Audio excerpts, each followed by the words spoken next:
장우식? 또 멍 때리고 있냐? 이등병 장우식은 동기 김태연의 목소리에 정신을 차렸습니다. 생활관 창문 너머로 보이는 옥상을 바라보던 시선을 돌렸죠. 벌써 소등 시간이 다가오고 있었어요. 아니야, 그냥 뭐, 요새 너 이상해. 맨날 저 옥상만 쳐다보고 있잖아. 태연의 말에 옆 침상의 박민수도 고개를 들었습니다. 우식아, 혹시 거기서 뭔가 본 거야? 장우식은 망설였어요. 사실 며칠 전부터 이상한 일이 계속 일어나고 있었거든요. 매일 밤 11시쯤 되면 생활관 바로 옆 옥상 끝자락에 누군가의 그림자가 나타나는 것 같았어요. 처음엔 착각인 줄 알았는데 계속 같은 시간에 같은 자리에서 보이니까 신경이 쓰이기 시작했죠. 그게 있잖아. 우식은 조심스럽게 입을 열었습니다. 저 옥상에서 밤마다 뭔가 움직이는 것 같아. 뭐? 사람? 잘 모르겠어. 그냥 그림자 같은 건데 매일 같은 시간에 나타나거든. 태연과 민수가 서로 눈을 마주쳤어요. 그러더니 태연이 빙긋 웃으며 말했습니다. 야, 혹시 귀신 아냐? 뭔 귀신이야, 임마. 우식은 손사래를 쳤지만 사실 본인도 그런 생각이 들어서 불안했어요. 이 부대에 와서 벌써 2달째인데 처음엔 그런 거 못 봤거든요. 그런데 언제부턴가 매일 밤 그 그림자가 보이기 시작했죠. 근데 말이야, 민수가 갑자기 진지한 표정으로 말했어요. 우리 부대에 그런 얘기 있잖아. 무슨 얘기? 몰라. 옛날에 여기서 여군 하나가 사라졌다는 얘기 말이야. 태연의 표정도 심각해졌습니다. 아, 그거? 나도 들어봤어. 이등병 때 고참들이 무서운 얘기 해준다고 하던데. 우식은 처음 듣는 이야기였어요. 여군이 사라졌다고? 언제? 한 20년 전쯤? 정확한 건 모르겠는데 어느 날 갑자기 없어졌대. 그런데 시신도 못 찾았다나 뭐라나. 민수의 목소리가 점점 작아졌어요. 생활관 안이 갑자기 조용해졌죠. 그래서 가끔 밤에 나타난다는 얘기가 있어. 특히 저 옥상 쪽에서. 우식은 소름이 돋았어요. 본인이 본 그림자가 혹시 그 여군의 혼일까 하는 생각이 들었거든요. 야, 그만해라. 무서우니까. 태연이 손을 흔들며 말했지만 그의 목소리에도 떨림이 있었어요. 그때 생활관 문이 열리면서 분대장인 일병 서재민이 들어왔습니다. 야들아, 소등 준비해. 네, 분대장님. 모두들 바삐 움직였어요. 우식도 침대로 가서 이불을 정리했는데 자꾸 창문 쪽이 신경 쓰였죠. 분대장님, 혹시 우리 부대에 옛날에 여군이 실종됐다는 얘기 들어보셨어요? 우식이 조심스럽게 물어봤어요. 서재민의 표정이 순간 굳어졌습니다. 그런 소리 어디서 들었냐? 그냥 동기들이 그러는데요. 쓸데없는 소리 하지 마라. 그런 건 몰라도 돼. 분대장의 반응이 너무 딱딱해서 우식은 더 이상 묻지 못했어요.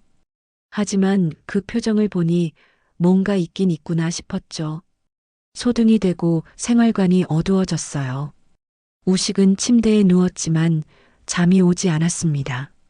자꾸 창문 너머 옥상이 궁금했거든요. 시계를 보니 10시 50분이었어요. 곧 11시가 되겠네요. 우식은 조심스럽게 일어나서 창문 쪽으로 다가갔습니다. 다른 동기들은 모두 잠든 것 같았어요. 코 고는 소리가 여기저기서 들렸죠. 우식은 창문으로 고개를 내밀어 옥상을 바라봤어요. 달빛이 희미하게 비추는 옥상은 고요했습니다. 그런데 정확히 11시가 되는 순간이었어요. 옥상 끝자락에서 뭔가 움직였습니다.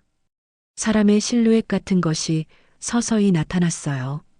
멀어서 정확히 보이진 않지만 분명 사람 모양이었죠.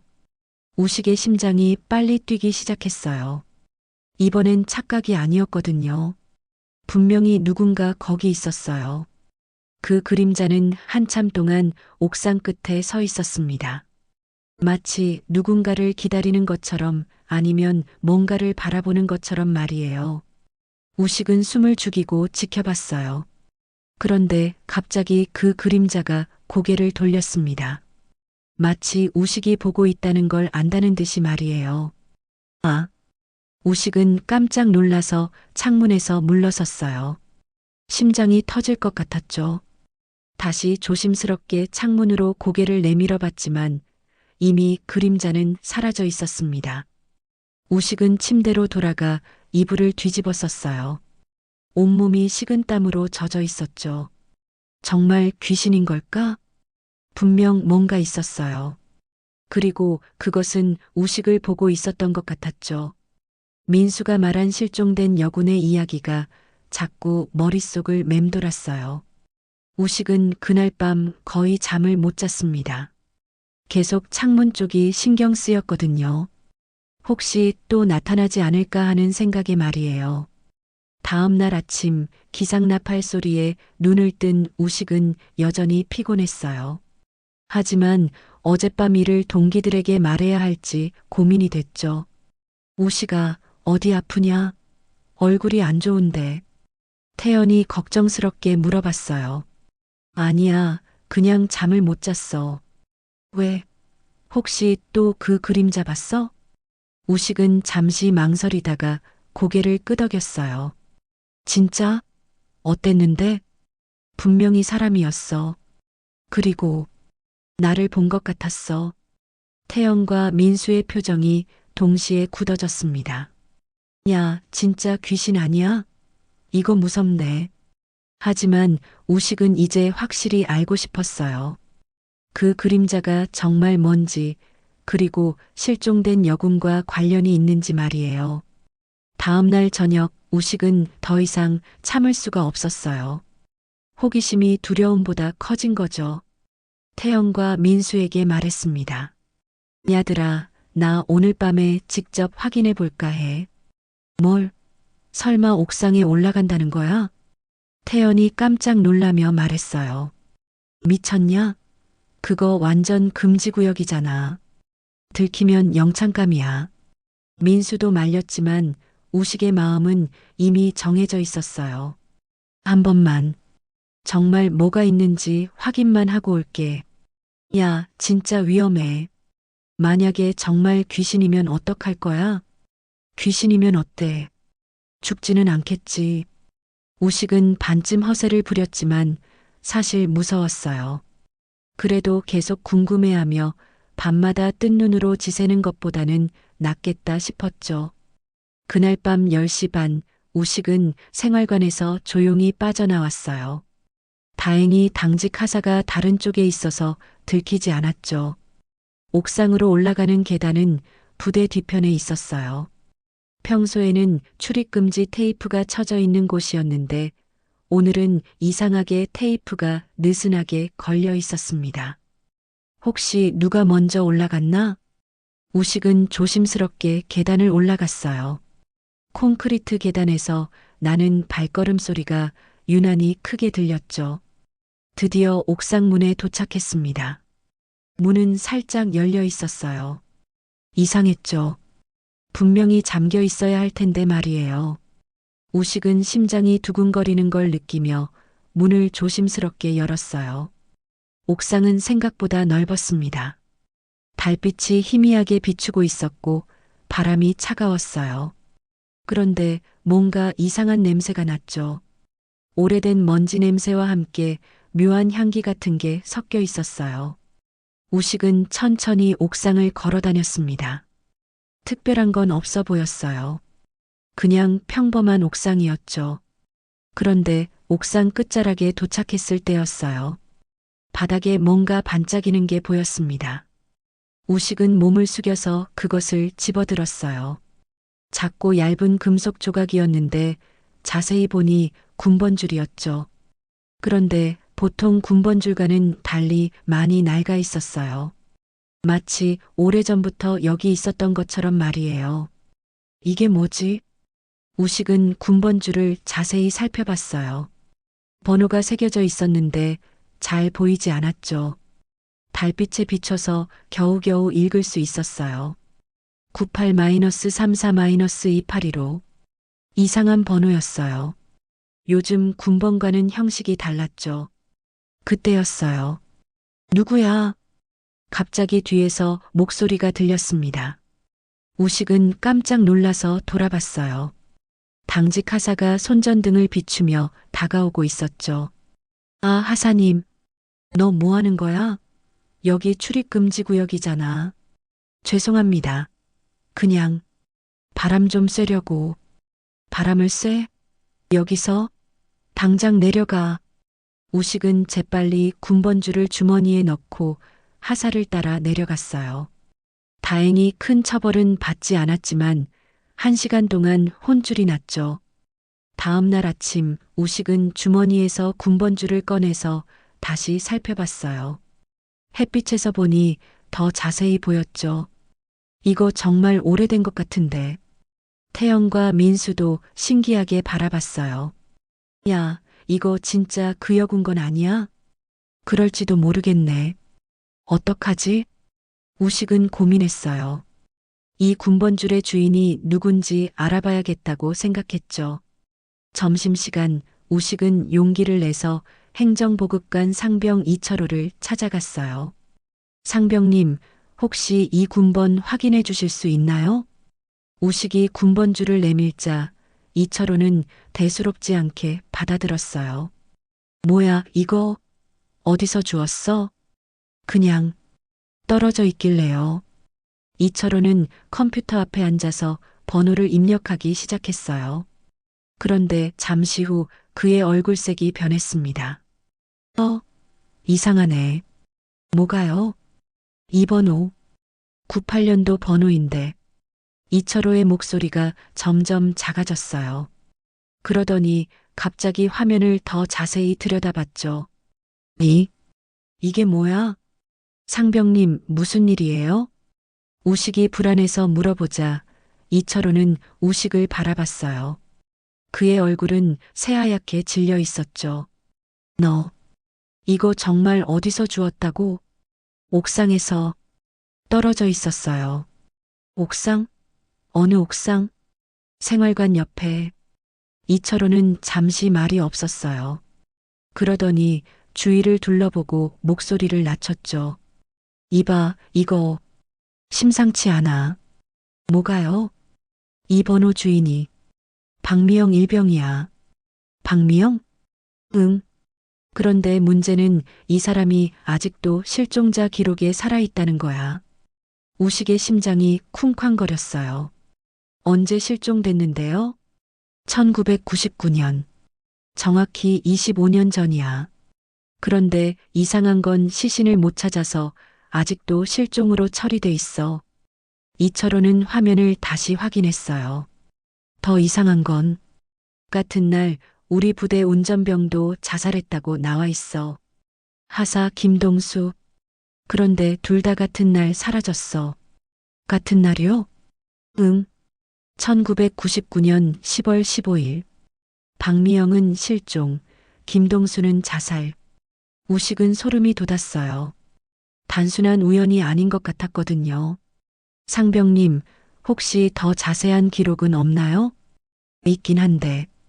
야, 너 이런 거 왜 캐는 거야? 괜히 알려고 하지 마. 이철호의 표정이 심각해졌어요. 이거 옛날 일이야. 건드리지 마. 특히 이 부대에서는 그 얘기하면 안 돼. 왜요? 그냥 안 되는 거야. 알았어? 이철호는 군번줄을 우식에게 다시 돌려줬어요. 이거 어디 가서 주웠다고 말하지도 마. 그리고 옥상에 또 올라가지도 마. 네. 우식은 아쉬웠지만 어쩔 수 없었어요. 하지만 이제 확실해졌죠. 옥상에서 본 그림자가 바로 박미영 일병의 혼일지도 모른다는 걸 말이에요. 그날 저녁 우식은 동기들에게 모든 걸 말해줬어요. 진짜? 25년 전에 실종된 여군이라고?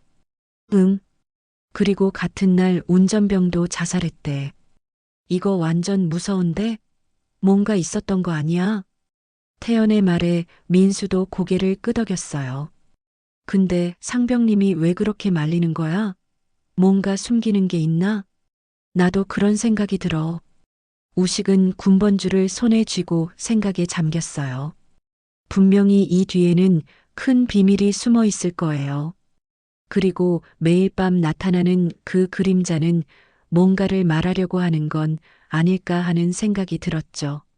그날 밤 우식은 또 창문으로 옥상을 바라봤어요. 11시가 되자 어김없이 그림자가 나타났습니다. 하지만 이번엔 뭔가 달랐어요. 그림자가 우식이 있는 쪽을 바라보고 있는 것 같았거든요. 마치 고마워라고 말하는 것처럼 말이에요. 그날 밤 이후로 우식의 일상은 완전히 바뀌었어요. 박미영이라는 이름을 알게 된 후 옥상의 그림자가 더 이상 무서운 존재가 아니라 뭔가를 호소하는 존재처럼 느껴졌거든요. 며칠이 지나면서 신기한 일이 일어났어요. 그림자가 점점 또렷해지기 시작한 거죠. 야, 우식아. 너 요새 완전 이상해졌어. 태연이 걱정스럽게 말했어요. 우식이 매일 밤 창문가에서 옥상만 바라보고 있으니까 말이에요. 그냥 궁금해서 그래. 궁금하긴 뭐가 궁금해. 귀신 보는 게 취미냐? 하지만 우식은 이제 확신했어요. 저 그림자는 분명 박미영 일병이고 뭔가 중요한 메시지를 전하려고 한다고 말이에요. 일주일이 지난 어느 날 밤이었어요. 우식이 평소처럼 창문에서 옥상을 바라보고 있는데 이번엔 정말 놀라운 일이 일어났습니다. 그림자가 아니라 사람의 모습이 보인 거예요. 우식은 눈을 비비며 다시 봤어요.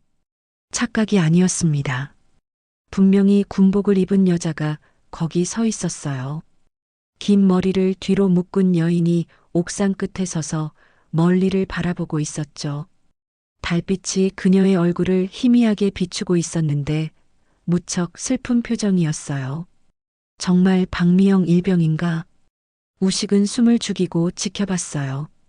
여인은 한참 동안 같은 자세로 서 있었습니다. 마치 누군가를 기다리는 것 같았어요. 그런데 갑자기 여인이 고개를 돌렸어요. 우식이 있는 방향을 똑바로 바라본 거죠. 우식은 깜짝 놀라 뒤로 물러섰지만 호기심이 더 커서 다시 창문으로 다가갔어요. 여인은 여전히 우식을 바라보고 있었습니다. 그런데 이상하게 무섭지 않았어요. 오히려 애절한 눈빛이었죠. 그때였어요. 여인의 입이 움직이는 게 보였습니다. 소리는 들리지 않았지만 입모양으로 뭔가 말하는 것 같았어요. 뭐라고 하는 거지? 우식은 더 자세히 보려고 창문에 얼굴을 바짝 댔어요. 여인은 계속 입을 움직였습니다. 같은 말을 반복하는 것 같았죠. 우식은 입모양을 읽으려고 애썼어요. 기억 안 나요? 기억 안 나요? 우식이 작게 중얼거리는 순간 여인의 표정이 변했어요. 마치 우식이 자신의 말을 알아들었다는 걸 안다는 듯이 말이에요. 여인은 고개를 끄덕이더니 다시 입을 움직였어요. 도와주세요. 이번엔 확실했어요. 우식은 여인이 도와달라고 하는 걸 봤거든요. 무엇을 도와드리라는 거죠? 우식이 작은 소리로 물어봤지만 여인은 대답하지 않았어요. 그냥 슬픈 표정으로 우식을 바라볼 뿐이었죠. 그러더니 갑자기 여인이 사라졌어요. 마치 연기처럼 흩어져 버린 거죠. 우식은 한동안 멍하니 옥상을 바라봤어요.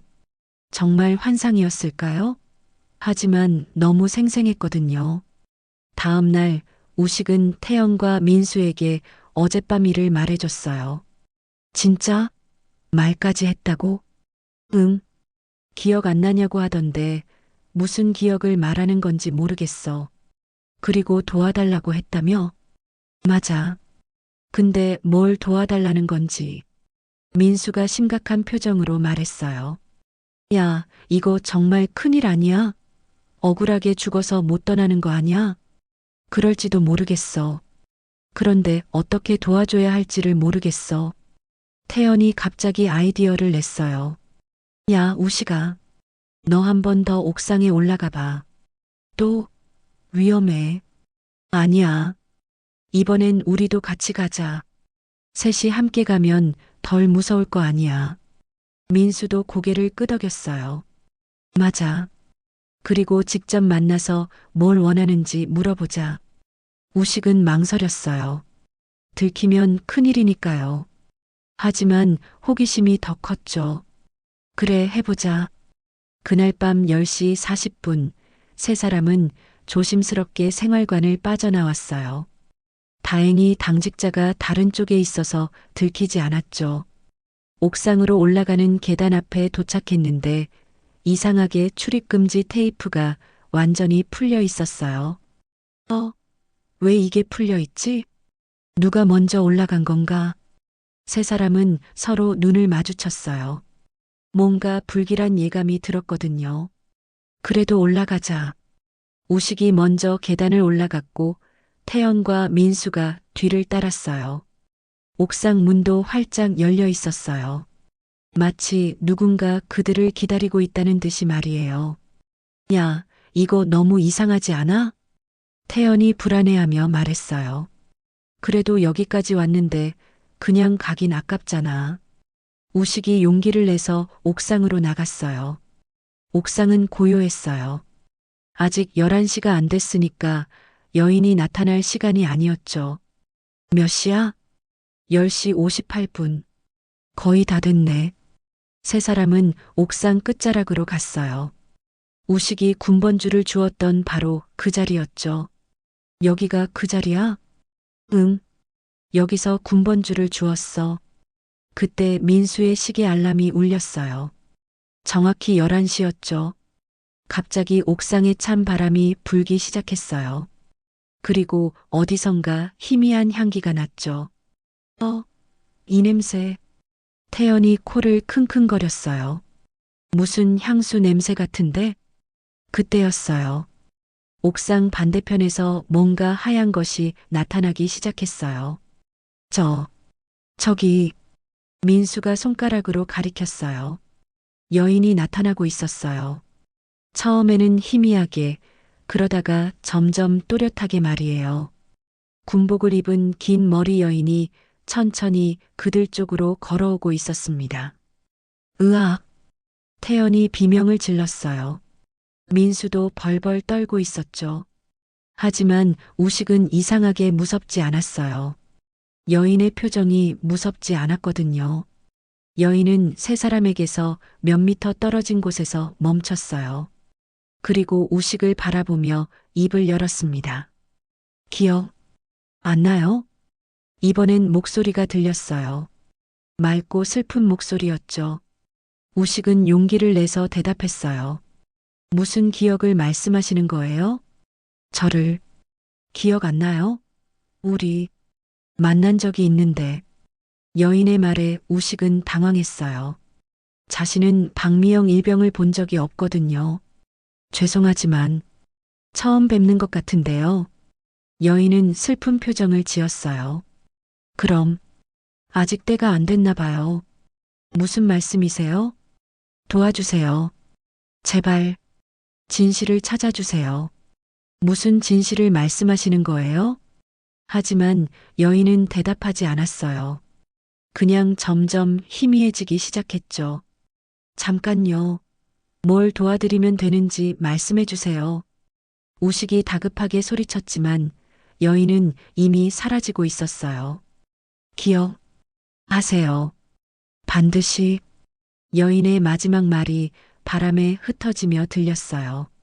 그리고 옥상은 다시 고요해졌습니다. 세 사람은 한동안 말을 하지 못했어요. 너무 충격적인 경험이었거든요.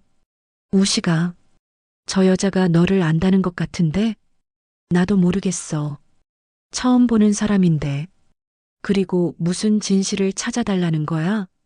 우식은 생각에 잠겼어요. 분명히 박미영 일병은 뭔가 중요한 진실을 숨기고 있었고, 그걸 밝혀달라고 부탁하는 것 같았어요. 내가 알아볼게. 뭔가 방법이 있을 거야. 그날 밤 우식은 박미영 일병의 마지막 말을 계속 되새겼어요. 기억하세요. 반드시. 무엇을 기억하라는 걸까요? 그리고 왜 자신에게 도움을 요청하는 걸까요? 우식은 반드시 진실을 찾아내야겠다고 다짐했어요. 박미영 일병과의 만남 이후 우식은 완전히 다른 사람이 되었어요. 훈련 중에도 자꾸 딴 생각을 하게 되고 밥을 먹을 때도 멍하니 있곤 했죠. 야, 장우식? 정신 차려. 소대장 중위가 소리를 지르자 우식은 깜짝 놀라며 정신을 차렸어요. 죄송합니다. 요새 뭔 생각을 그렇게 하냐? 훈련에 집중해. 네. 하지만 우식의 마음은 온통 박미영 일병의 말로 가득했어요. 진실을 찾아달라는 그 간절한 목소리가 자꾸 귓가에 맴돌았거든요. 점심시간 우식은 혼자 도서관에 갔어요. 부대 내 작은 도서관이었는데 오래된 자료들이 보관되어 있었죠. 1999년 자료가 있을까? 우식은 오래된 부대 소식지를 뒤져보기 시작했어요. 먼지가 풀풀 날리는 오래된 책장에서 말이에요. 한참을 찾아보니까 1999년도 부대 소식지가 있었어요. 있다. 우식은 조심스럽게 책을 꺼내서 펼쳐봤어요. 노랗게 바래진 종이에서 오래된 냄새가 났죠. 15호를 찾아서 넘겨봤는데 갑자기 우식의 눈이 커졌어요. 부고 김동수 하사 영면의 듯이다. 기사를 자세히 읽어보니까 김동수 하사가 10월 15일에 자살했다고 나와 있었어요. 바로 박미영 일병이 실종된 그날이었죠. 역시 같은 날이었구나. 더 읽어보니까 김동수 하사는 부대 장군의 전속 운전병이었다고 했어요. 그리고 개인적인 고민으로 인한 안타까운 선택이라고 애매하게 표현되어 있었죠. 개인적인 고민? 뭔가 이상한데. 우식은 다른 달 소식지도 뒤져봤어요. 혹시 박미영 일병에 대한 기사가 있을까 해서 말이에요. 그런데 이상한 일이었어요. 박미영 일병의 실종에 대한 기사는 전혀 없었거든요. 분명히 같은 부대에서 여군이 실종되었다면 소식지에 나와야 할 텐데 말이에요. 왜 박미영 일병에 대한 기사는 없지? 우식은 더 궁금해졌어요. 뭔가 의도적으로 숨긴 것 같았거든요. 그때 도서관 문이 열리면서 누군가 들어왔어요. 우식이? 뒤를 돌아보니까 행정보급관 이철호 상병이었어요. 아, 상병님. 여기서 뭐해? 공부하냐? 우식은 재빨리 소식지를 덮었어요. 네, 그냥 책 좀 보려고요. 이철호는 우식이 보던 소식지를 흘끗 봤어요. 그러더니 표정이 굳어졌죠. 야, 너 또 그 일 파고들고 있구나. 아니요, 그냥. 이봐, 내가 말했잖아. 그런 거 건드리지 말라고. 이철호가 주변을 둘러보고 목소리를 낮췄어요. 너 정말 위험해질 수 있어. 그때 일은 말이야. 그때 일이 뭐가 있었는데요? 우식이 다급하게 물어보자 이철호는 망설였어요. 그러다가 한숨을 쉬며 말했죠. 너 진짜 알고 싶어? 네. 그럼 따라와. 여기서 말할 얘기가 아니야. 이철호는 우식을 부대 뒤편 창고로 데려갔어요. 사람이 거의 오지 않는 조용한 곳이었죠. 이봐, 내가 말해줄 테니까 절대 다른 사람한테는 말하면 안 돼. 알겠어? 네, 약속할게요. 이철호는 담배를 꺼내서 피우기 시작했어요. 나도 정확히 아는 건 아냐. 그때 나는 이병이었거든. 하지만 고참들이 수군거리는 소리는 들었어. 뭐라고 하던데요? 박미영 일병이 뭔가 알면 안 될 걸 알게 됐다는 거야. 우식의 심장이 빨리 뛰기 시작했어요. 뭘 알게 됐다는 거예요? 그게 제2장군 관련된 일이었대. 제2장군? 응. 그때 우리 부대 지휘관이었어. 지금은 예편했지만 말이야. 이철호가 담배 연기를 깊게 들이마셨어요. 박미영 일병이 그 장군의 뭔가 비리를 목격했다는 소문이 있었어. 그리고 김동수 하사는 그 장군의 운전병이었고, 그래서 둘 다 사라진 거예요? 글쎄, 정확히는 모르겠어. 하지만 김동수 하사가 자살하기 전에 동기들한테 이상한 말을 했대. 무슨 말이요? 나는 못 견디겠다. 양심이 허락하지 않는다라고 했다나 뭐라나. 우식은 소름이 돋았어요. 뭔가 큰 비밀이 숨어 있는 게 틀림없었거든요. 그리고 더 이상한 건 박미영 일병이 사라진 다음 날부터 제2 장군이 갑자기 부대를 떠났다는 거야. 떠났다고요? 응. 갑작스럽게 다른 부대로 전속됐어. 그것도 한밤중에 말이야. 이철호가 담배를 끄며 말했어요. 그래서 다들 수상하게 생각했지. 뭔가 큰일이 터질 뻔했는데 덮어버린 거 아니냐고. 지금 그 장군은 어디 계세요? 모르겠어. 예편한 지 오래됐으니까. 우식은 머리가 복잡해졌어요. 박미영 일병이 제2 장군의 비리를 목격했고 그 때문에 위험에 빠졌다는 거였나요? 상병님, 혹시 박미영 일병이 마지막에 어디서 목격됐는지 아세요? 글쎄, 들은 말로는 제2 장군의 숙소 근처였다고 하던데. 숙소요? 응. 그때는 부대 안에 장군 전용 숙소가 있었거든. 지금은 없어졌지만 어디에 있었는데요? 이철호가 망설이다가 손가락으로 가리켰어요. 저기, 지금은 창고로 쓰고 있는 그 건물. 원래 거기가 장교 숙소였어. 우식이 고개를 돌려서 보니까 부대 한쪽 구석에 오래된 건물이 하나 있었어요. 지금은 거의 사용하지 않는 창고 같아 보였죠. 거기서 마지막으로 목격됐다고요? 응. 그런데 그 다음부터는 아무도 박미영 일병을 못 봤어. 이철호가 시계를 보며 일어났어요. 야, 이제 그만하자. 이런 얘기 오래 하면 안 돼. 상병님, 마지막으로 하나만 더 물어볼게요. 뭔데? 혹시 그때 다른 목격자는 없었나요? 박미영 일병과 함께 있었던 사람 같은. 이철호의 표정이 어두워졌어요. 있긴 했는데 그 사람도 며칠 후에 갑자기 전속됐어. 전속이요? 응. 하루아침에 짐 싸서 떠났어. 그것도 한밤중에. 이름이 뭐였는데요? 최 뭐더라? 최진우였나? 그때 일병이었는데. 우식은 모든 퍼즐이 맞춰지는 느낌이었어요. 박미영 일병이 뭔가 중요한 비리를 목격했고 그 때문에 사라진 거였어요. 그리고 관련된 사람들은 모두 입을 막히거나 다른 곳으로 보내진 거였죠. 상병님, 정말 고마워요.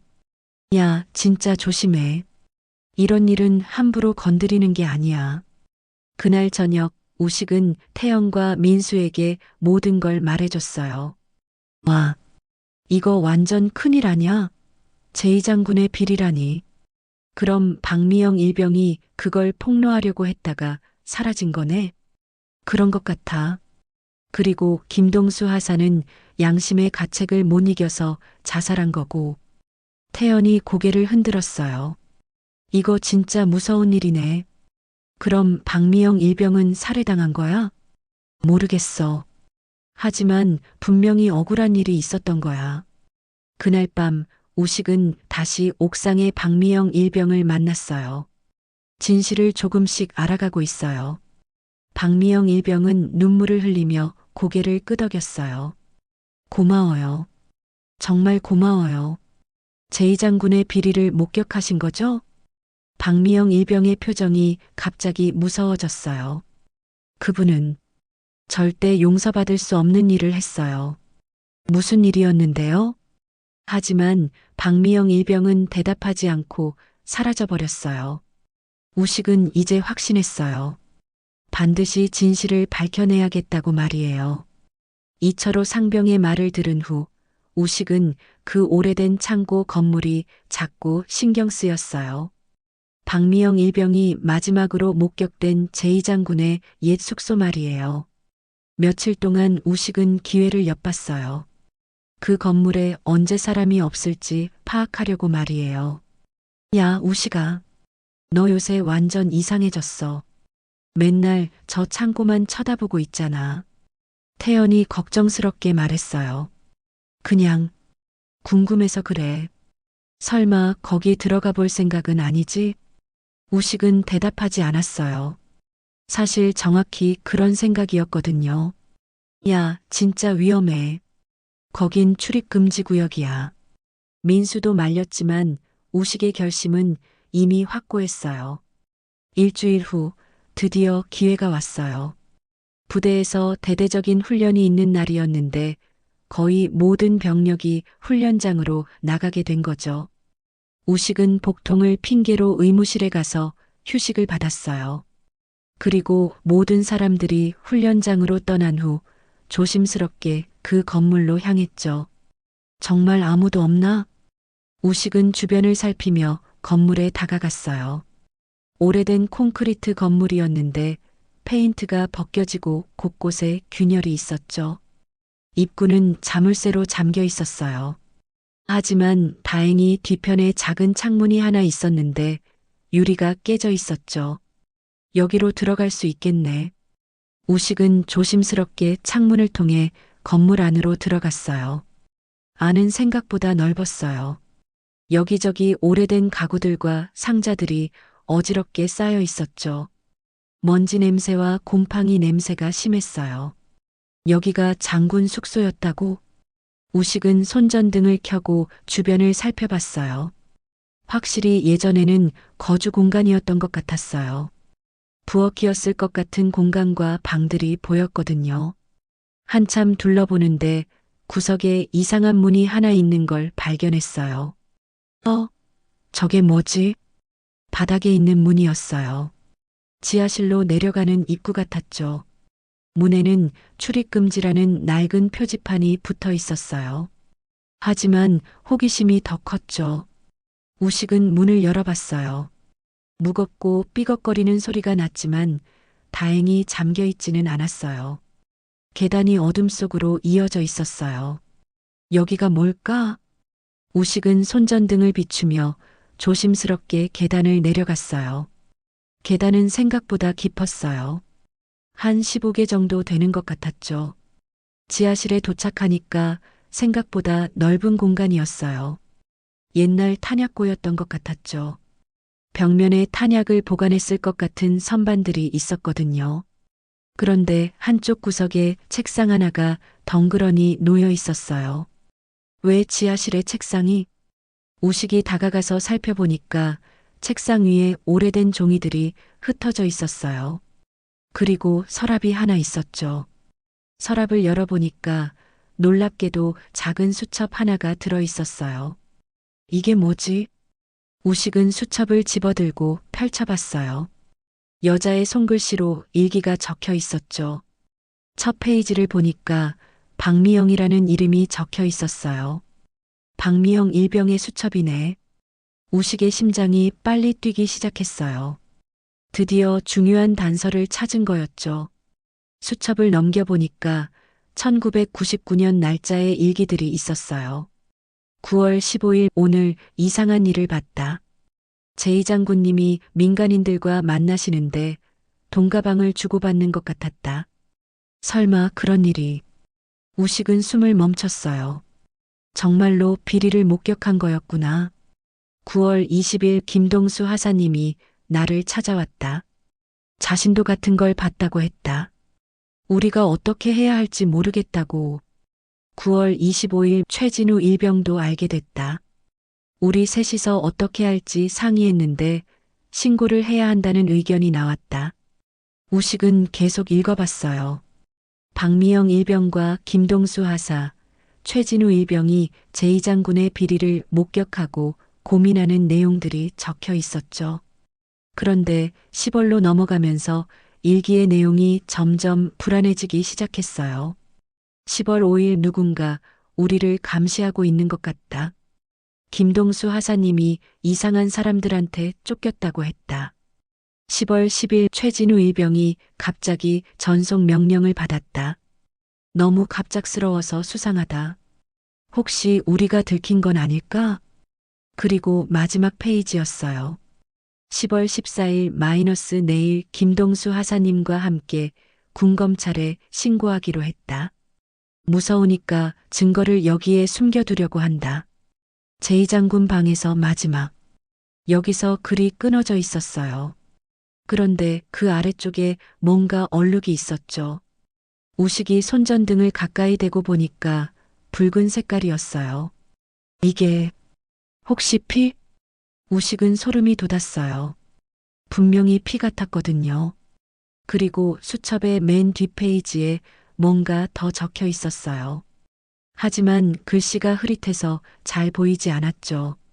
우식이 자세히 보려고 손전등을 비추는데 갑자기 위에서 소리가 났어요. 쿵, 쿵. 누군가 위층을 걷고 있는 소리였어요. 누가 온 거야? 우식은 깜짝 놀라서 수첩을 주머니에 넣었어요. 그리고 조용히 계단 쪽으로 갔죠. 위에서 목소리가 들렸어요.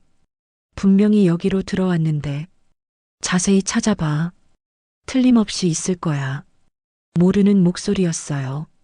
그것도 2명이었죠. 우식은 식은땀이 났어요. 들키면 큰일이 날 것 같았거든요. 지하실도 확인해 볼까? 그래. 내려가 보자. 우식은 황급히 지하실 구석으로 숨었어요. 오래된 상자들 뒤편이었죠. 계단에서 발걸음 소리가 들려왔어요. 손전등 불빛이 지하실을 비추고 있었죠. 여기 누가 왔던 것 같은데? 먼지가 좀 엉켜 있네. 2사람이 지하실 안을 뒤지기 시작했어요. 우식은 숨을 죽이고 있었는데 심장 소리가 너무 크게 들리는 것 같았어요. 책상 서랍이 열려 있잖아. 뭔가 가져간 게 있나? 확인해봐. 우식은 다행히 수첩을 미리 가져온 게 다행이라고 생각했어요. 아무것도 없네. 그럼 됐어. 올라가자. 2사람이 다시 위로 올라갔어요. 우식은 안도의 한숨을 쉬었죠. 하지만 아직 안전하지 않았어요. 위에서 계속 움직이는 소리가 들렸거든요. 한참을 기다린 후에야 조용해졌어요. 우식은 조심스럽게 위로 올라가서 확인해 봤는데 다행히 아무도 없었어요. 우식은 재빨리 창문을 통해 건물에서 빠져나왔어요. 그리고 아무 일 없었다는 듯이 생활관으로 돌아갔죠. 그날 저녁 우식은 혼자서 박미영 일병의 수첩을 다시 읽어봤어요. 정말 충격적인 내용들이 적혀 있었어요. 제2장군이 건설업체로부터 뇌물을 받았다는 구체적인 내용까지 있었거든요. 그리고 마지막 페이지의 흐릿한 글씨도 겨우 읽을 수 있었어요. 만약 내가 돌아오지 못한다면 이 수첩을 군검찰에 전해달라. 진실은 반드시 밝혀져야 한다. 우식은 눈물이 날 것 같았어요. 박미영 일병이 얼마나 용기 있는 사람이었는지 알 수 있었거든요. 그날 밤 우식은 옥상에서 박미영 일병을 다시 만났어요. 수첩을 찾았어요. 박미영 일병의 얼굴이 환해졌어요. 정말요? 어디서? 지하실에서요. 당신이 숨겨둔 곳에서. 그럼 이제 진실을 밝혀낼 수 있겠네요. 네. 반드시 그럴게요. 박미영 일병은 감사하다는 듯 고개를 숙였어요. 고마워요. 정말 고마워요. 우식은 이제 구체적인 증거를 가지게 됐어요. 하지만 이걸 어떻게 해야 할지는 아직 확실하지 않았죠. 그래도 한 가지는 확실했어요. 반드시 진실을 밝혀내야 한다는 것 말이에요. 박미영 일병의 수첩을 손에 넣은 우식은 며칠 동안 고민했어요. 이 증거를 가지고 어떻게 해야 할지 몰랐거든요. 야, 우식아. 너 요새 완전 이상해. 뭔 생각을 그렇게 해? 태연이 걱정스럽게 물어봤어요. 그냥 복잡한 일이 있어서. 혹시 그 박미영 일병 일 때문이야? 우식은 고개를 끄덕였어요. 더 이상 혼자서는 감당하기 어려울 것 같았거든요. 실은 중요한 걸 찾았어. 우식은 태연과 민수에게 수첩을 보여줬어요. 두 사람은 깜짝 놀라며 수첩을 들여다봤죠. 와, 이게 진짜 박미영 일병이 쓴 거야? 응. 여기에 제2 장군의 비리가 다 적혀 있어. 민수가 수첩을 넘겨보며 중얼거렸어요. 이거 진짜 큰일이네. 장군이 뇌물을 받았다는 거잖아. 그래서 박미영 일병이 위험해진 거야. 이걸 폭로하려고 했다가 태연의 얼굴이 심각해졌어요. 그럼 이걸 어떻게 할 거야? 군검찰에 신고해야 하는 거 아니야? 그런데 문제가 있어. 이미 25년이나 지났잖아. 지금 신고해봤자 소용이 있을까? 우식도 그게 고민이었어요. 너무 오래된 일이라서 제대로 수사가 될지 의문이었거든요. 그때 민수가 아이디어를 냈어요. 야, 부대장한테 직접 말해보는 건 어때? 부대장? 응. 만약에 부대장이 정의로운 사람이라면 도움을 줄 수도 있잖아. 우식은 망설였어요. 부대장에게 말하는 것도 위험할 수 있었거든요. 하지만 며칠을 고민한 끝에 결국 부대장을 찾아가기로 결심했어요. 월요일 오후 우식은 부대장실 문을 두드렸어요. 들어오십시오. 부대장은 서류를 보고 있었는데 우식을 보더니 의아해했어요. 이등병 장우식이지? 무슨 일이야? 부대장님, 중요한 일로 찾아왔습니다. 중요한 일? 뭔데? 우식은 심호흡을 하고 말을 시작했어요. 박미영 일병 사건에 대해서 말씀드리고 싶습니다. 부대장의 표정이 순간 굳어졌어요. 박미영? 그게 누구지? 1999년에 우리 부대에서 실종된 여군입니다. 부대장은 잠시 생각하는 듯 했어요. 그러더니 고개를 저었죠. 아, 그런 일이 있었나? 내가 여기 온 지 얼마 안 돼서 잘 모르겠는데. 하지만 우식은 부대장이 알고 있다는 걸 직감했어요. 표정에서 느껴졌거든요. 부대장님, 이걸 보시면 아실 겁니다. 우식은 박미영 일병의 수첩을 꺼내서 부대장에게 내밀었어요. 부대장은 수첩을 받아들고 펼쳐봤어요. 그런데 첫 페이지를 보자마자 얼굴색이 변했죠. 이걸 어디서 구했지? 부대 내에서 찾았습니다. 박미영 일병이 숨겨둔 것 같습니다. 부대장은 수첩을 계속 읽어봤어요. 얼굴이 점점 심각해지더니 마침내 수첩을 덮었죠. 이등병 장우식? 네. 이걸 다른 사람한테 보여준 적 있어? 아직은 없습니다. 부대장은 안도의 표정을 지었어요. 다행이군. 이런 건 함부로 알려서는 안 돼. 하지만 부대장님, 이건 중요한 증거입니다.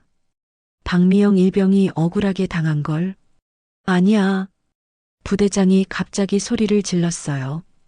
그러더니 곧 진정하며 목소리를 낮췄죠. 미안하다. 그런데 이등병 장우식, 이 일은 그렇게 간단하지 않아. 무슨 뜻입니까? 부대장은 창밖을 바라보며 한숨을 쉬었어요. 제2 장군, 그분은 이미 돌아가셨어. 돌아가셨다고요? 응. 3년 전에 병으로 세상을 떠나셨지. 그러니까 이제 이걸 가지고 뭘 한다고 해도 소용없어. 우식은 실망했어요. 그럼 정말 아무 의미가 없는 건가요? 하지만 부대장님, 그래도 진실은 밝혀져야 하지 않습니까? 부대장은 우식을 바라봤어요. 그의 눈에는 복잡한 감정이 담겨 있었죠. 이등병 장우식, 나도 군인이야. 정의가 무엇인지 안다고 생각해. 하지만 때로는 부대장이 말을 멈췄어요. 그러더니 다시 입을 열었죠. 때로는 진실을 알고도 덮어야 할 때가 있어. 더 큰 피해를 막기 위해서 말이야. 더 큰 피해요? 이런 일이 알려지면 군 전체의 명예에 먹칠이 돼. 그리고 관련된 사람들도 피해를 보게 되고 우식은 이해할 수 없었어요. 하지만 박미영 일병은 어떡합니까? 억울하게 죽었는데. 부대장의 표정이 어두워졌어요. 박미영 일병, 참 안타까운 일이었지. 혹시 부대장님도 그때 일을 아시는 건가요? 부대장은 오랫동안 침묵했어요. 그러더니 조용히 말했죠. 나도 그때 이 부대에 있었어. 중이었지. 우식은 깜짝 놀랐어요. 부대장이 그때 일을 직접 겪었다는 거였죠. 그럼 뭔가 알고 계시는 거네요. 알고 있어. 하지만 말할 수 없어. 왜요? 부대장은 창문으로 다가가서 밖을 바라봤어요. 그때 우리는 모두 겁쟁이였어. 정의롭게 행동해야 한다는 걸 알면서도 하지 못했지. 우식은 부대장의 말에 귀를 기울였어요. 박미영 일병은 정말 용감한 사람이었어. 옳지 않은 걸 보고도 그냥 넘어갈 수 없었던 거야. 그래서 무슨 일이 일어난 건가요? 부대장은 돌아서서 우식을 바라봤어요. 그의 눈에 눈물이 고여 있었죠. 그 아이는 너무 많이 알고 싶어 했어. 그래서 뭐가 일어났나요? 하지만 부대장은 더 이상 말하지 않았어요. 그냥 고개를 저을 뿐이었죠. 이등병 장우식, 이 수첩은 내가 보관하겠어. 안 됩니다. 이건 증거입니다. 아니야. 이건 위험한 물건이야. 너한테 해가 될 수 있어. 부대장은 수첩을 서랍에 넣어버렸어요. 그리고 이 일에 대해서 다른 사람한테 절대 말하지 마. 알겠어? 하지만 이건 명령이야. 우식은 어쩔 수 없었어요. 부대장의 말을 거역할 수는 없었거든요. 그리고 또 다른 증거 같은 걸 찾으려고 하지도 마. 위험해. 우식은 실망스러워서 부대장실을 나왔어요. 모든 게 허사가 된 것 같았거든요. 그날 저녁 우식은 태영과 민수에게 모든 걸 말해줬어요. 뭐? 부대장이 수첩을 가져갔다고? 응. 그리고 더 이상 건드리지 말라고 했어. 그럼 끝난 거야? 우식은 절망스러웠어요. 하지만 포기할 수는 없었죠. 그날 밤 우식은 옥상에서 박미영 일병을 만났어요. 죄송해요. 부대장이 수첩을 가져갔어요. 하지만 박미영 일병은 화내지 않았어요. 오히려 슬픈 미소를 지었죠. 괜찮아요. 이미 예상했던 일이에요. 그럼 어떻게 해야 하죠? 조금 더 기다려주세요. 때가 오면 진실이 밝혀질 거예요. 언제죠? 박미영 일병은 대답하지 않고 사라져버렸어요. 우식은 혼란스러웠어요. 정말로 정의가 승리할 수 있을까요?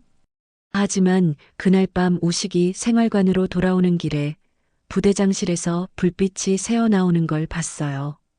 그리고 창문 너머로 부대장이 전화 통화를 하는 모습이 보였죠. 네, 알겠습니다. 조치하겠습니다. 네, 절대 알려지지 않도록. 우식은 소름이 돋았어요. 부대장이 누군가와 이 일에 대해 의논하고 있는 것 같았거든요. 역시 뭔가 숨기고 있구나. 우식은 이제 확신했어요.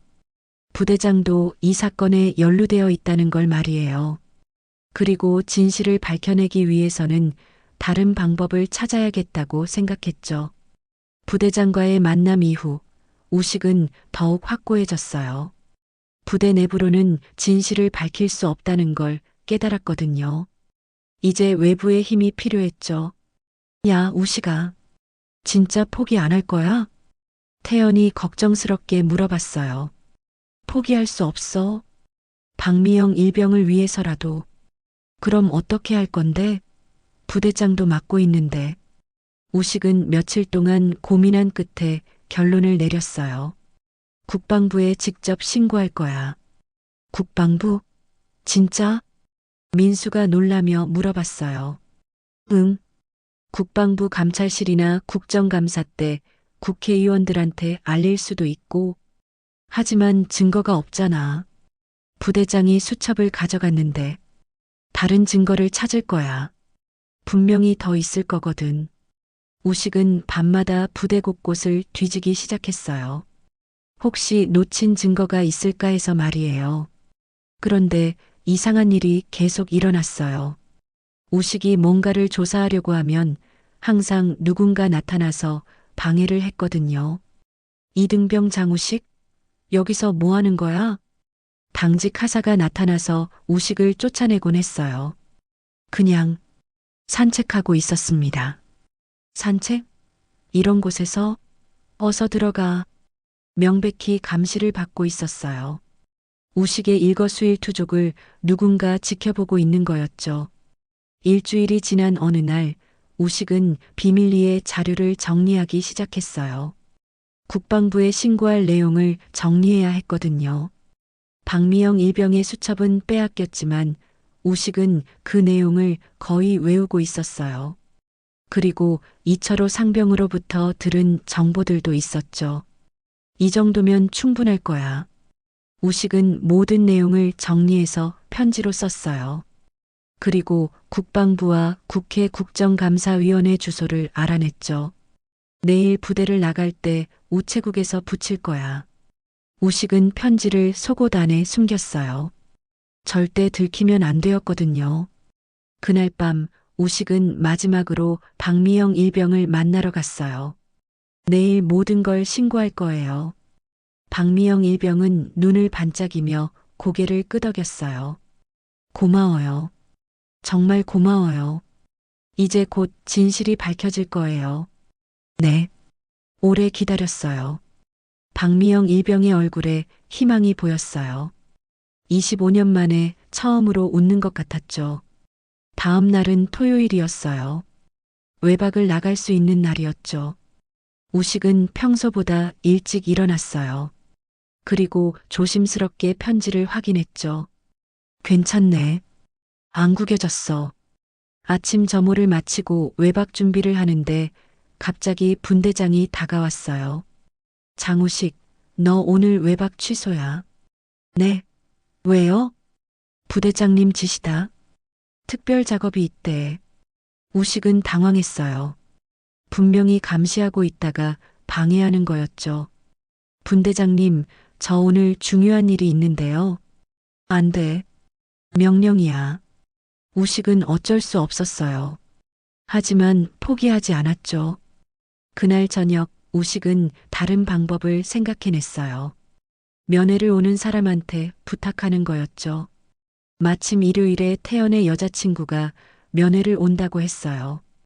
태연아, 부탁이 있어. 뭔데? 내 여자친구한테 이 편지 좀 붙여달라고 해줄래? 무슨 편지인데? 우식은 태연에게 모든 걸 설명했어요. 알겠어. 지수한테 말해볼게. 다음 날 일요일 태연의 여자친구 지수가 면회를 왔어요. 안녕하세요. 태연이한테 들었어요.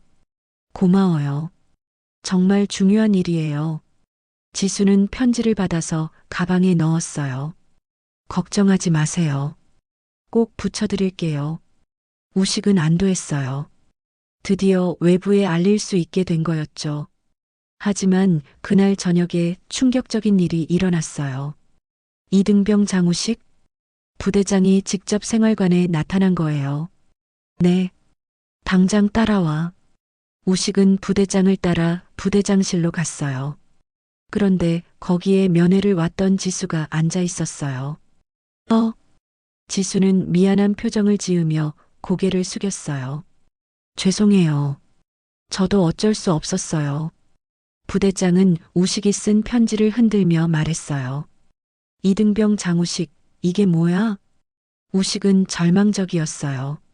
들킨 거였죠. 국방부에 허위 신고를 하려고 했어? 허위가 아닙니다. 사실입니다. 사실? 뭔 사실? 부대장의 목소리가 차갑게 변했어요. 이등병 장우식, 너 지금 큰 실수하고 있는 거 알아? 무슨 말씀이세요? 이런 식으로 상급 부대에 신고를 하면 너도 큰 처벌을 받게 돼. 알고 있어? 우식은 그런 건 신경 쓰지 않았어요. 상관없습니다. 진실을 밝히는 게 더 중요해요. 부대장은 한숨을 쉬며 의자에 앉았어요. 정말 고집이 세네. 그러더니 갑자기 표정이 변했어요. 알았어. 그럼 진실을 말해주지. 네. 내가 그렇게 알고 싶어 하니까 말해주겠어. 우식은 귀를 기울였어요. 박미영 일병. 그 애는 정말 불쌍한 아이였어. 부대장의 목소리에 애틀함이 섞여 있었어요. 그때 내가 중이었을 때 박미영 일병이 나한테 와서 도움을 요청했어. 도움을 요청했다고요? 응. 제2 장군의 비리를 목격했으니까 어떻게 해야 하느냐고. 우식은 숨을 죽이고 들었어요. 나는 그때 겁이 났어. 장군을 건드리면 내 앞날이 어떻게 될지 몰랐거든. 부대장이 고개를 떨궜어요. 그래서 박미영 일병에게 말했어. 그냥 모른 척하고 넘어가라고. 그랬더니 어떻게 됐나요? 그 애는 실망한 표정으로 돌아갔어. 그리고 그날 밤 부대장의 목소리가 떨렸어요. 그날 밤 박미영 일병이 사라졌어. 누가 그랬나요? 부대장은 대답하지 않았어요. 그냥 고개만 저었죠. 나는 그때부터 평생 죄책감에 시달려 왔어. 내가 도와줬다면 그 애가 죽지 않았을 텐데. 우식은 부대장의 진심을 느꼈어요. 그럼 지금이라도 진실을 밝혀야 하지 않습니까? 아니야. 이미 늦었어. 그리고 부대장이 우식을 바라봤어요. 너도 위험해질 수 있어. 박미영 일병처럼. 그때 갑자기 정전이 됐어요. 부대장실이 완전히 어두워졌죠. 왜 갑자기? 부대장이 중얼거리는 순간이었어요. 창문이 깨지는 소리가 났어요. 그리고 누군가 부대장실로 들어오는 기척이 느껴졌어요. 누구야? 부대장이 소리쳤지만 대답은 없었어요. 갑자기 우식은 뒤에서 누군가에게 붙잡혔어요. 으악! 우식이 비명을 지르려는 순간 입이 막혔어요. 그리고 의식을 잃었죠. 다음 날 아침 태영과 민수는 우식이 사라진 걸 발견했어요. 야, 우식이 어디 갔지? 간밤에 분명히 있었는데. 생활관 전체가 소동이 벌어졌어요. 우식이 흔적도 없이 사라진 거였죠. 부대장실에는 우식의 일기장만 덩그러니 남아 있었어요.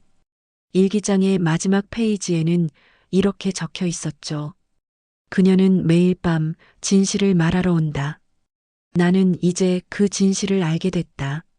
만약 내가 돌아오지 못한다면 누군가 이 이야기를 계속해 줄 거라 믿는다.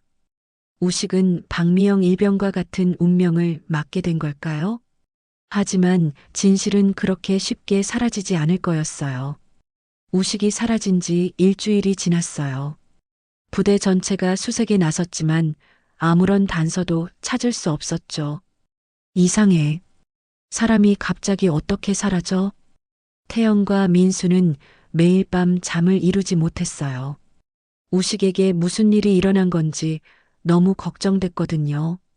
야, 혹시 우식이도 박미영 일병처럼 그런 소리 하지 마.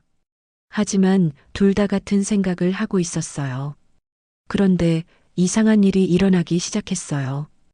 우식이 사라진 후부터 옥상에서 두 개의 그림자가 보이기 시작한 거예요. 야, 저기 봐. 그림자가 두 개야. 태연이 창문을 가리키며 말했어요.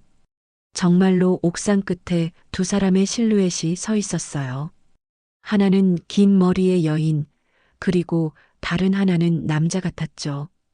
혹시 우식이야? 민수가 떨리는 목소리로 말했어요. 그날 밤부터 두 그림자는 매일 나타났어요. 마치 뭔가를 기다리는 것처럼 말이에요. 한편 우식의 실종 사건은 점점 묻혀가고 있었어요. 부대에서는 개인적인 이유로 인한 무단 이탈로 처리하려고 했거든요. 하지만 세상에는 우식의 이야기를 아는 사람이 한 명 더 있었어요. 바로 태연의 여자친구 지수였죠. 지수는 우식이 쓴 편지의 내용을 기억하고 있었어요. 그리고 우식이 사라진 후 그 편지가 얼마나 중요한 것이었는지 깨달았죠. 태연아, 나 중요한 얘기가 있어. 다음 면회 때 지수가 태연에게 말했어요.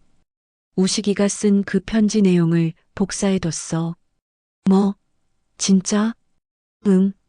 뭔가 중요한 것 같아서 혹시 몰라 복사해둔 거야. 지수는 가방에서 복사본을 꺼냈어요. 이걸 어떻게 해야 할까? 태연은 고민했어요.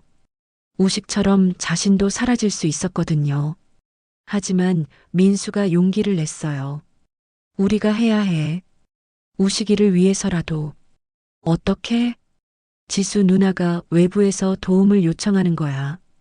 국회의원이나 시민단체 같은데 말이야. 지수는 고개를 끄덕였어요. 알았어.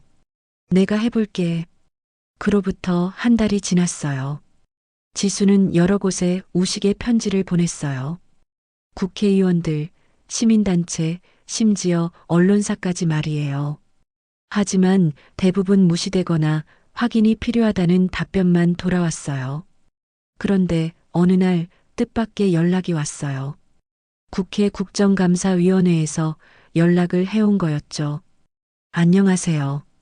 국정감사위원회 김민정 보좌관입니다. 보내주신 자료에 대해 문의드릴 게 있습니다. 지수는 가슴이 뛰었어요. 드디어 누군가 관심을 가져준 거였죠. 네, 말씀하세요. 혹시 이 사건과 관련된 추가 자료나 증인이 있으신가요? 네, 있습니다. 실제로 그 부대에 있던 사람들이 있어요. 이틀 후, 김민정 보좌관은 직접 그 부대 근처까지 내려왔어요. 그리고 태영과 민수를 은밀히 만났죠. 정말 이런 일이 있었습니까? 김민정 보좌관은 신중한 표정으로 물어봤어요. 네, 저희가 직접 봤습니다. 태영과 민수는 우식의 이야기를 모두 전했어요.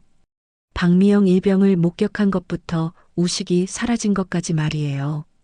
정말 놀라운 이야기네요. 하지만 증거가 부족합니다. 증거요? 네. 증언만으로는 국정감사를 열기 어려워요. 태연이 아이디어를 냈어요. 혹시 그 수첩이 아직 부대장실에 있을까요? 글쎄요. 확인해 볼 필요가 있겠네요. 김민정 보좌관은 정식으로 부대에 조사를 요청했어요. 하지만 부대에서는 그런 사실은 없다고 부인했죠. 정말 답답하네요. 김민정 보좌관도 포기하려던 찰나였어요. 그런데 놀라운 일이 일어났어요. 부대의 한 고참 부사관이 김민정 보좌관에게 비밀리에 연락을 해온 거였어요. 저도 그 사건에 대해 아는 게 있습니다. 누구십니까? 이철호입니다. 현재 상사로 복무 중입니다. 바로 우식을 도와줬던 그 이철호였어요. 우식 이등병이 사라진 후 저도 더 이상 참을 수가 없었습니다. 이철호는 자신이 알고 있는 모든 것을 털어놨어요. 박미영 일병의 수첩을 제가 봤습니다. 분명히 제2장군의 비리가 적혀 있었어요. 그 수첩이 지금 어디 있습니까? 부대장이 가지고 있을 겁니다. 김민정 보좌관은 이제 확신했어요. 반드시 진실을 밝혀내야겠다고 말이에요. 드디어 국정감사가 열렸어요. 국회 국정감사장에는 국방부 관계자들과 그 부대 관련자들이 모두 참석했어요. 증인 이철호 상사, 선서하십시오.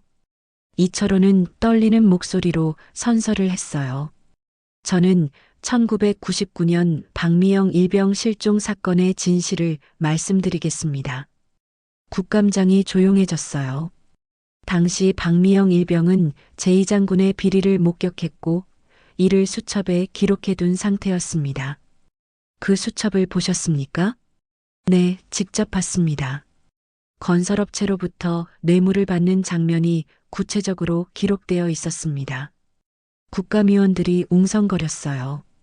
그리고 최근에 그 사건을 조사하던 장우식 이등병도 실종됐습니다. 실종됐다고요? 네. 진실을 밝히려고 하다가 갑자기 사라졌습니다. 그때 증인석에 부대장이 나왔어요. 증인은 허위 사실을 유포하고 있습니다. 하지만 국감위원장이 단호하게 말했어요. 증거를 제시하십시오. 박미영 일병의 수천 말입니다. 그런 건 없습니다. 정말 없습니까? 부대장은 식은땀을 흘렸어요. 그때였어요. 갑자기 방청석에서 한 노인이 일어났어요. 제가 말씀드리겠습니다. 모든 사람들의 시선이 그 노인에게 집중됐어요. 저는 당시 제2부대 지휘관이었던 장진우입니다. 국감장이 술렁거렸어요. 제2장군이 나타난 거였죠. 저는 그동안 침묵해왔습니다. 하지만 더 이상은 안 되겠습니다. 장진우는 떨리는 목소리로 말을 계속했어요. 그날 저는 박미영 일병을 만났습니다. 어떤 내용을 나누셨습니까? 그 아이가 제 비리를 목격했다고 했습니다. 국감장이 조용해졌어요. 저는 겁이 났습니다. 그래서 그 아이를 위협했습니다. 장진우의 목소리에 죄책감이 묻어났어요. 하지만 그 아이는 굴복하지 않았습니다. 정의를 위해 끝까지 싸우겠다고 했어요. 그래서 어떻게 하셨습니까? 저는 부하들에게 조용히 처리하라고 지시했습니다. 국감장이 충격에 빠졌어요. 박미영 일병을 살해하라고 지시하신 겁니까? 아닙니다. 다른 부대로 전속시키라고 했어요. 하지만 장진우는 고개를 떨궜어요. 부하들이 그만 실수를. 무슨 실수입니까? 박미영 일병이 저항하다가 사고가 났습니다. 장진우는 무릎을 꿇었어요. 나는 그날 밤 시신을 은밀히 처리하도록 했습니다. 그리고 김동수 하사에게 입막음을 했죠. 김동수 하사는 왜 자살했습니까? 양심의 가책을 못 이겼던 것 같습니다. 죄 없는 사람을 죽였다는. 국감장 전체가 숨막히는 침묵에 휩싸였어요. 그리고 최근에 장우식 이등병이 진실을 파헤치려고 하니까 또다시 같은 짓을. 장우식 이등병은 어디 있습니까? 장진우는 눈물을 흘리며 말했어요. 부대 뒤편 옛 탄약고 근처에 묻어뒀습니다. 국감장이 발칵 뒤집어졌어요. 즉시 수색 명령을 내리십시오. 그날 저녁 수색팀이 부대 뒤편을 파헤쳤어요. 그리고 실제로 우식의 시신을 발견했어요. 하지만 놀라운 일이 더 있었어요. 우식의 시신 옆에서 오래된 군복과 뼈가 함께 발견된 거였죠. 이건 여성의 유골 같습니다. 법의학자의 감정 결과 그것은 25년 전에 죽은 박미영 일병의 유해였어요. 두 사람은 나란히 묻혀 있었던 거였죠. 국정감사가 끝난 후 장진우는 구속됐어요. 그리고 관련자들도 모두 처벌받았죠. 박미영 일병과 우식은 정식으로 순직 인정을 받았어요. 그리고 국가에서 성대한 장례식을 치러줬죠. 장례식 날 많은 사람들이 모였어요. 태영과 민수, 지수, 그리고 이철호도 있었죠. 우식아, 고생 많았어. 태연은 눈물을 흘리며 관에 꽃을 올렸어요. 너 덕분에 진실이 밝혀졌어. 정말 고마워. 장례식이 끝난 후 모든 사람들이 돌아갔어요. 하지만 한 사람만 남아 있었죠. 군복을 입은 긴 머리 여인이 우식과 박미영 일병의 무덤 앞에 서 있었어요. 박미영 일병이었죠. 그녀는 두 개의 무덤을 바라보며 미소를 지었어요. 그리고 정중히 경례를 올렸어요. 고마워요. 정말 고마워요. 그녀의 목소리가 바람에 실려 들렸어요. 이제 편히 쉴 수 있겠어요. 박미영 일병의 모습이 점점 희미해져 갔어요. 마침내 그녀는 완전히 사라졌어요. 25년 만에 진정한 안식을 찾은 거였죠. 그날 밤 그 부대의 옥상은 처음으로 조용했어요. 더 이상 그림자는 나타나지 않았거든요. 진실이 밝혀진 후 우식과 박미영 일병은 마침내 평화를 찾을 수 있었어요. 그리고 그들의 이야기는 정의를 위해 목숨을 바친 영웅들의 전설로 남게 됐죠. 정의는 늦을 수 있지만 결코 사라지지 않는다. 이것이 그들이 우리에게 남긴 메시지였어요.